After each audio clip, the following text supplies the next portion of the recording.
And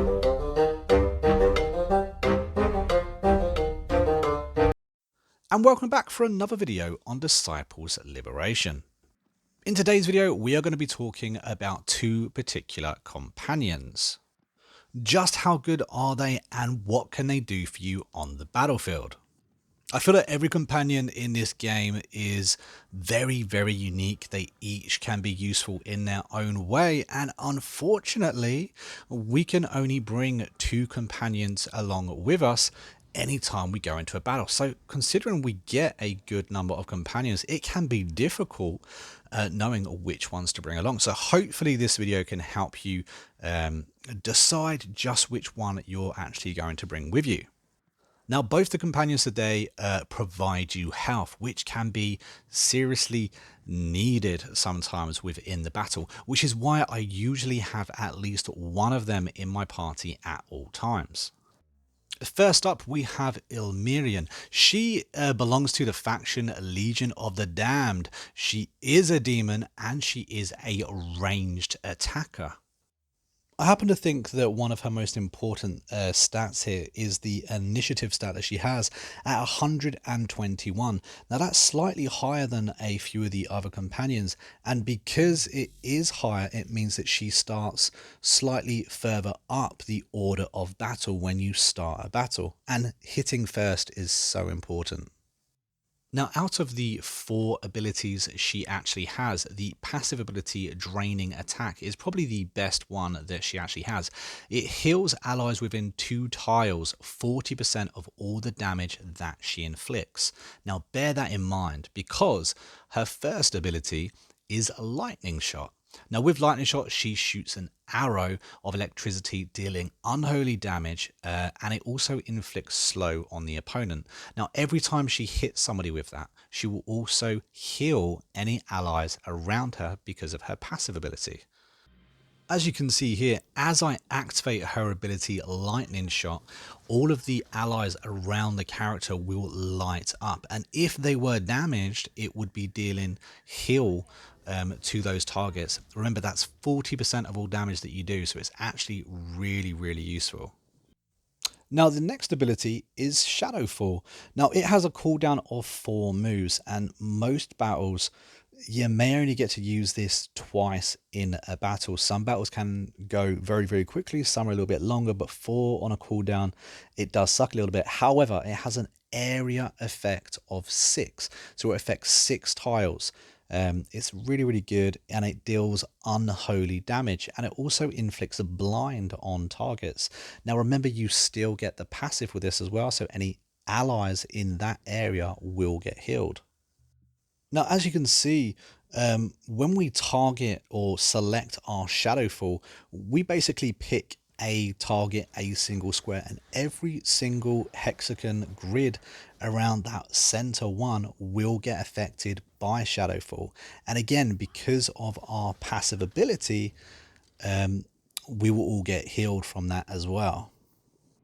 And to top it off, she also has a world spell, and she can melt ice and open a few more doors for you.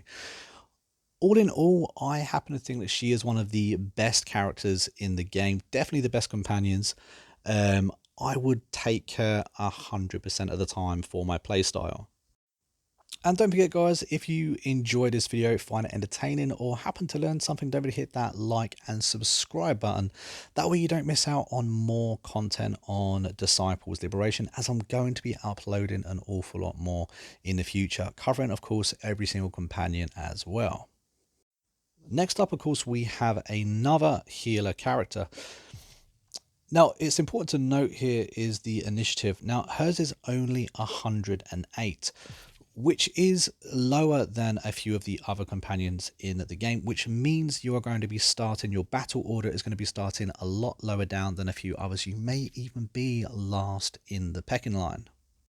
But first up, let's talk about her passive ability, which is Marking Pure, and it basically grants blessed and unholy protection, and it also gives you immunity to curse. And of course, if you do get cursed, that means that you receive a reduced healing by 50%, and we definitely don't want that. So the first attack ability we're going to be looking at is Retribution, which deals divine damage and inflicts weaken to a target, and weaken is 15% power to all resistances. Now, as you can see, when we select our Retribution, we actually have a good distance that we can cover with it. As a ranged unit, it's really helpful for us to be able to obviously fire across the battlefield because we don't necessarily have those physical defenses to be front line. Now, while Retribution may not be the best attack, and she definitely is not the best attacking companion in the game, the reason we actually have her is her second ability, Divine Healing Chain.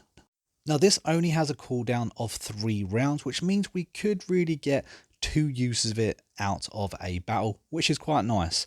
But basically, you have a range of 4, that's the chain length. That means you have 4 companions touching on the hexagon grid in a line or next to each other, and you will be able to grant regen and restore some health on the target that you pick.